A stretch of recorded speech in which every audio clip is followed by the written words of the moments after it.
Finally, no more iPad mini rumors. The latest Apple event has taken place, and we've got all the details on the 4th gen iPad, the newest MacBook Pros, and yes, the iPad mini. Plus, Doc Pop is back to show off his killer fingerboarding skills in TrueSkate today on AppJudgment. This episode of AppJudgment is brought to you by the Ford Focus Electric. Welcome to AppJudgment, your source for mobile app news and reviews. I'm Mauricio Balvanera. And I'm Jackie Talbott. And we have all the official info on the iPad mini. Finally, that's right. All the announcements were made down in Palo Alto? San Jose? San Jose, you're right. You're absolutely right. Ha, just kidding. So we're going to run through this really quickly. Yes. We've got a review with Doc Pop on the back side of this show. That's a good one. It's a fun one. Especially if you like skateboarding. This will make Sweet sense. moves. Sweet moves, bro. This will make sense in a sec. This is going to make a lot of sense. So starting off with the screen size, yes. This is a 7.9-inch display at 1024 by 768. They had a really cool way of reminding people what the screen size is, because the current iPad is 9.7 inches. If you flip those two numbers around, it's 7. That's right. So easy to remember. Yeah. So this is the same resolution as the iPad 1 and 2. It's going to come in 16, 32, and 64 gigabyte sizes, starting at 329, 429, and 659, all respectively. This is for the Wi-Fi version. You're going to have to wait a couple weeks to order the Wi-Fi with LTE version, essentially, and that's going to run you 459, 559, and 659 again, respectively. Yeah, so a little bit pricier. Yeah. The size itself is very nice. It's 7.87 inches tall by 5.3 inches wide by 0.28 inches thin. That's pretty thin. It's pretty tiny, and it's only 0.68 pounds, so very light. Yeah. Comes in black and white. The white, I believe, has the aluminum back plate, and then the black has different back plate. It looks like they have that nice bezeling around the edge too, the same as the iPhone 5. Yeah. Very nice build. This is coming with the dual-core A5 processor. This isn't the A6X that the brand new iPad is getting. Right. It's running the previous version. Still fast though. Yep. FaceTime HD front side camera at 720p video. Yeah, and then the back camera, which has eyesight, is 5 megapixels and records in 1080p. Obviously, there is, like we said, LTE capability if you want to buy that one. Right.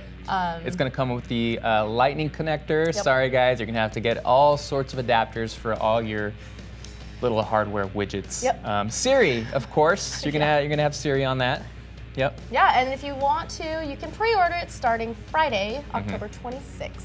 So that's the major features of the iPad mini. Yep. They also did talk about the 4th gen iPad, which This is a big bump up in specs. Refreshed a lot of things. Yep. It's running the A6X processor. Brand new, smoking fast. Yeah. Almost twice as fast. Yes, exactly. It has the same FaceTime HD front-facing camera with 1080p. Again, Lightning connector on this guy. This is also coming in the 16, 32, and 64 gigabyte sizes at $499.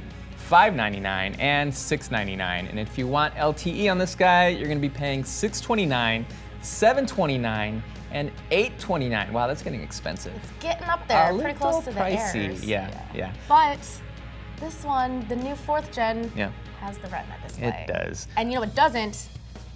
The little guy. The little guy is missing it. It's a little disappointing. It's a bummer. I mean, I understand wanting to keep it in the reasonable price point. Yeah. But you know, there's so many awesome new features that Apple's doing that they're leaving out of their new devices, which, you know. Is this a reasonable price point? You can get a Nexus 7 right now for $200. I think for the Apple branding, it's not that much more, and I think it's in line with the way Apple has priced things in the past. Yeah. And the fact that their new MacBook Pro is like, only $1699. Yeah. It's like, yeah. Dude, that's a lot of money. To be honest, I'm not all that surprised, especially with the new iPod Touch 5th generation coming in at $300. There is no way that the iPad mini was going to come in under that. No. So it's a little disappointing, but not really. Like you said, I'm not all that surprised. I'm probably gonna get myself one, and I'm probably gonna wait the extra 2 weeks to get the LTE version. I think that way I'm running my Android phone and now a Apple tablet. Crazy. Crazy. That's so I don't know. crazy. Let us know what you guys think. Are you going to get one? The other day in the office, we asked a bunch of people whether they were going to buy the iPad mini, the Microsoft Surface, or the Google Chromebook. And this is what they had to say. I'm probably not going to get any of them. I love the Chromebook as an idea, but I would never use it instead of my laptop. The Surface sounds really interesting with the touch-type keyboard.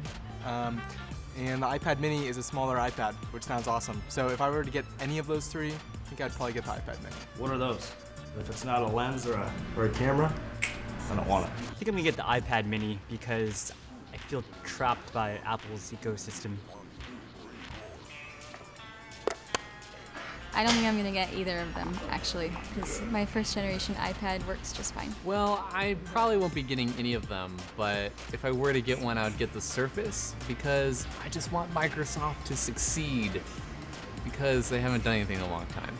So I'm cheering them on. I'll probably be getting the iPad mini, mainly because I'm already kind of in the Apple ecosystem, and I've played with the new Chromebook. I think it's a little too big for my taste and kind of plasticky. The Surface looks really nice. I kind of definitely want to give it a try. I think that Windows 8 is really interesting, and but yeah, I think iPad mini all the way for me. Cool. So a lot of people just didn't care. They're like, I'm not going to buy anything. I don't need any of those. Exactly. They're like, I have a laptop.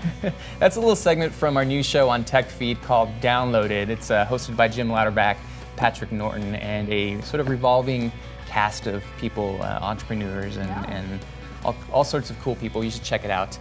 Coming up, we're going to have a review of TrueSkate with Doc Pop. He was here the other day. Yep. And he surprised us with this app. He was like, oh man, you guys, you never used to fingerboard in class? Yeah, definitely. Landlat, You're going to see a lot of this stuff. Very interesting app. Check it out. But first, a word from our sponsor. Today, once again, we're sponsored by our friends at Ford, and we're spending some more quality time with the Focus Electric. We're taking a closer look at the mileage and electric range. Being 100% electric with 0 emissions and 110 mpge city, that's electric miles per gallon equivalent, makes it the most fuel-efficient 5-passenger vehicle in America. And your efficiency will go up or down depending on your unique driving style. Fuel efficiency is just one of the many amazing features found in the Ford Focus Electric. Tune into future episodes to see more. Thanks again to Ford for sponsoring our show today and for their commitment to technology. Back again with Doc Pop. Doc, you came in the other day to talk about your Postergram ink Get the Vote Out cards. But while you were here, you're showing me this awesome game called TrueSkate, and I know nothing about it aside from watching you play it, and it looks amazing. TrueSkate is insane. I used to love fingerboarding. Was not too good at skateboarding, but this is so much like fingerboarding. But this is TrueSkate, so it's better than true fingerboarding. Really, I mean, it's insane though. So like the basic functionality is like sort of steering with one finger and kicking with the other. Right, and that's just, that feels so good. It just feels kind of like fingerboarding. And what you're seeing on screen here, I think what you really need to see Doc's hands here on the screen, because he's doing sort of that skating motion that you would if you were fingerboarding. Yeah. And the physics are kind of spot on, where if you do a kickflip, you have to catch the board at the right time as well, or else you fall. So this isn't like Tony Hawk. This isn't a skate game that's all about combos and kind of unrealistic stuff. Those are great games, but this is almost more of a physics game. It's like literally like kind of kicking the board back doesn't just make you magically do an ollie. You have to kick the board back and then tap it. Yeah. You have to swipe to the right and then land it. You have to catch it at the right moment. Yeah, and that's where things get insane. Is like actually doing kind of real. Again, it's not like the idea isn't that you're like a good skateboarder. If you can do this, you can skateboard or whatever. Sure. But if you can fingerboard, this is you totally can. True skate. This is true skateboarding. It translates to the real world just fine. I can't wait to get a skateboard now because it's amazing. Did you like this better on the iPad? I saw you playing it on the iPhone, and it doesn't look like a whole lot of real estate on there. Yeah. So in terms of iPad versus iPhone, your hands kind of block a lot of the screen on the iPhone. Yeah. So I found that I kind of was like kicking and then steering, kicking, jumping, landing. With this, I feel like this is probably more what they design, where you kind of keep a finger on the whole time. Sure. And then, this feels way better because I can actually see the screen. Free?